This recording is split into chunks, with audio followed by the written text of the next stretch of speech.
सभी लोगों को जय हिंद, नमस्कार। आज के जो वीडियो में Assam rifle north east Jammu Kashmir के जो खास जो न्यूज़ हैं उसके बारे में हम आपको जानकारी दे रहे हैं। केंद्र ने जो है मणिपुर से 2 असम राइफल की बटालियनों को जम्मू कश्मीर में अति संवेदनशील जो आतंकवाद प्रभावित इलाकों में LOC के नज़दीक तैनात करने का आदेश दिया है। जैसा कि पहले से ही असम राइफल की कई बटालियनों ने, जिसमें कि एक महिला बटालियन भी शामिल है, जम्मू कश्मीर के आतंकवाद क्षेत्र और LOC में अपनी सेवा दे रही है। और इस साल की शुरुआत से लेकर अब तक जम्मू क्षेत्र के जो 6 जिलों में 14 आतंकवादी हमले हो चुके हैं। माना जा रहा है कि घुसपैठिए जो अभी नए आए हैं वो काफ़ी ख़तरनाक हथियारों से लैस हैं। तो असम राइफल की जो ये हमारी 2 बटालियन है यहाँ पर जा रही हैं। आशा है ये एक असम राइफल की समस्या के समाधान के लिए महत्वपूर्ण कड़ी हो सकती है, क्योंकि जैसा कि आप सभी लोग जानते हैं 1990 के दशक में जो 90 से 98, 90 से 98 तक जो असम राइफल की 8 बटालियन असम राइफल की जो है जम्मू एंड कश्मीर में डिप्लॉय रही और एक नया इतिहास उन्होंने रचा था। खासकर इसमें 7 असम राइफल और 26 असम राइफल ने नया इतिहास रचा था। वहाँ पे आतंकवाद में जो सफलता जो मिली थी, जो कई खूंखार आतंकवादी जिसमें मारे गए थे और सैकड़ों मात्रा में AK-47 और अन्य बड़े हथियार बरामद किए गए थे। तो श्रीनगर 3 अगस्त केंद्र ने जो है शनिवार को जम्मू क्षेत्र में असम राइफल की 2 बटालियन करीब 2000 से ज़्यादा जवान तैनात करने का नया आदेश दिया है, जहां हाल के महीनों में आतंकवादी हमलों में बहुत ज़्यादा बढ़ोतरी देखी गई है। यह कदम केंद्र द्वारा हाल ही में जम्मू में हुए हमलों की पृष्ठभूमि में जो उड़ीसा से 2000 से अधिक BSF जवानों को भी क्षेत्र में भेजने के लिए भेजे थे। जम्मू क्षेत्र में हाल ही में हुए आतंकवादी हमलों के बाद, जिसे लगभग 15 साल पहले आतंकवाद मुक्त क्षेत्र घोषित किया गया था, सुरक्षा एजेंसियों को कड़ी प्रतिक्रिया के लिए संघर्ष करना पड़ा है। और माना जाता है कि लगभग 50 ऐसा जो खुफिया जो जानकारी मिली है कि 50 प्रशिक्षित पाकिस्तान स्थित लड़ाके जो है जम्मू के ऊपरी इलाकों में घुसपैठ कर चुके हैं, जिसमें डोडा, राजौरी, उधमपुर और अन्य निकटवर्ती क्षेत्र शामिल हैं। तो अतिरिक्त सैनिकों को जो तैनात करने के लिए कदम को अन्यथा शांत जम्मू क्षेत्र में एक बड़े आतंकवाद विरोधी अभियान के हिस्से के रूप में देखा जा रहा है।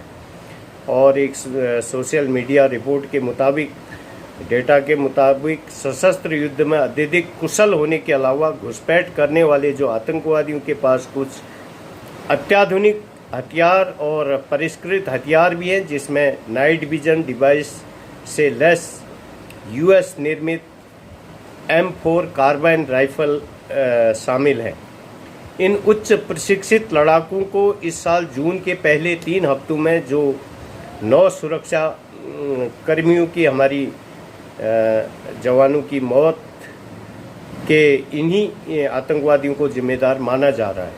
8 जुलाई को जम्मू के कठुआ इलाके में सेना के काफिले पर आतंकवादियों के हमले में 4 सैनिक मारे गए थे, जबकि 6 अन्य घायल हो गए थे। इस साल हताहतों की जो संख्या है वो तेजी से 2023 में दर्ज की गई मौतों की संख्या के करीब पहुंच गई, जिसमें 20 सैनिक मारे गए थे। सेना के जो सूत्रों को आतंकवादी हमले में पाकिस्तान के विशेष सेवा समूह SSG के शामिल होने का भी संदेह है। जो पाकिस्तानी एसएसजी है, सेना की जो खुफिया जानकारी सेना को प्राप्त हो चुकी है। पुंछ और राजौरी के अलावा कठुआ, उधमपुर और डोडा में भी हमले हुए हैं। सबसे हालिया घटना 15 जुलाई को जो डोडा के डेसा हिल्स में हुई, जहां एक कैप्टन समेत 4 सैनिक मारे गए थे। इस साल की शुरुआत से लेकर अब तक जम्मू क्षेत्र के 6 जिलों में 14 आतंकवादी हमले हुए, जिसमें 11 जो हमारे जवान, सुरक्षाकर्मी और एक विशेष defence guard, village defence guard और 5 आतंकवादी समेत 27 लोगों की मौत हुई है। कुपवाड़ा में नियंत्रण रेखा के पास सैनिक जो है मणि से भी कई सैनिकों की मौत, आतंकवादियों की और सैनिकों की मौत हुई। मणिपुर के जो जिरीबोम इलाके में भी गोलीबारी और आतंकवादियों द्वारा घटना करने की सूचना प्राप्त हुई है। तो ये वीडियो है और ये हमें जो नई जानकारी मिली इसलिए हमने इसको बनाया। और असम राइफल के कई बटालियनें पहले भी से भी जम्मू कश्मीर में तैनात है और हमें पूरी आशा है असम राइफल की जो एडमिनिस्ट्रेशन व्यवस्था में सुधार ला करके जो है असम राइफल के लोगों को उनका जायज़ हक दिलाने में और असम राइफल के नमक, नाम और निशान को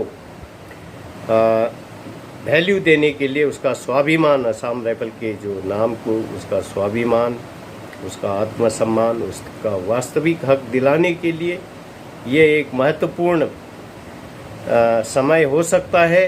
जिस तरह से 90 के दशक में अगर ये हमारे जो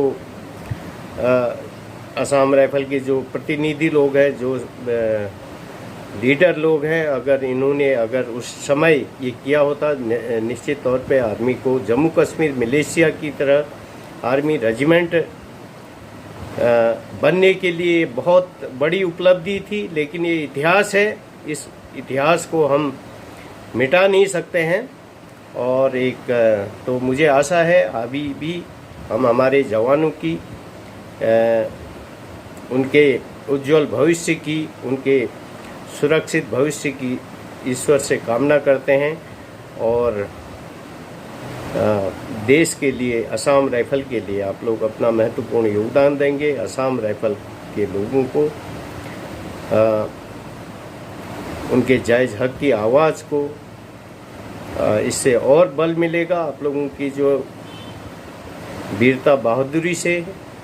और यही बस, और आप लोग देश के लिए, असम राइफल के लिए अपना महत्वपूर्ण योगदान देते रहें। और ताकि देर होगी अंधेर नहीं होगी, भले देर भी हो चुकी, अंधेर भी हो चुकी, और अभी और ज़्यादा देर तक अंधेर नहीं होगी। ईश्वर के घर में न्याय होगा और इसको अभी हमारे बहुत सारे बुद्धिजीवी लोग हैं, इसको न्याय दिलाने के लिए इस आवाज़ को, इस एक पीड़ा की आवाज़ को, असम राइफल की आवाज़ उसको, उसका समाधान के लिए, उसको न्याय दिलाने के लिए। और बहुत सारे लोग आगे आएंगे आने वाले समय में। ये पूरा भरोसा है कि असम राइफल को उसका न्याय मिलेगा और समाधान होगा। तो आज के लिए इतना ही। जय हिंद, नमस्कार।